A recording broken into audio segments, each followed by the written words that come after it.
Hello everyone, it's Sunday morning. ಇವತ್ತು ಬೆಳಗಿನ ತಿಂಡಿಗೋಸ್ಕರ ಬಿಸಿಬೇಳೆ ಬಾತ್ ಮಾಡಿದ್ದೆ.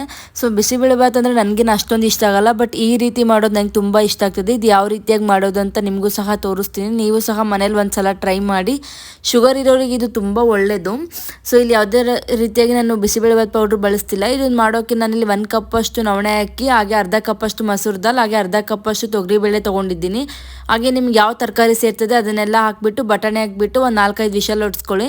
ಇಲ್ಲಿ ಮಸಾಲೆಗೋಸ್ಕರ ನಾನು ಇಲ್ಲಿ 1 ಕಪ್ಪಷ್ಟು ಕಾಯಿ, ಹಾಗೆ 4 ಲವಂಗ, 4 ಕಾಳುಮೆಣಸು, 4 ಬ್ಯಾಡಗಿ ಮೆಣಸಿಗೆ ಫೈನ್ ಪೇಸ್ಟಾಗಿ ಮಾಡ್ಕೊಳ್ತಿದ್ದೀನಿ. ಒಗ್ಗರಣೆಗೋಸ್ಕರ ನಾನು ಎಣ್ಣೆ ಮತ್ತು ಬೆಣ್ಣೆ ಹಾಕ್ಕೊಂಡಿದ್ದೀನಿ.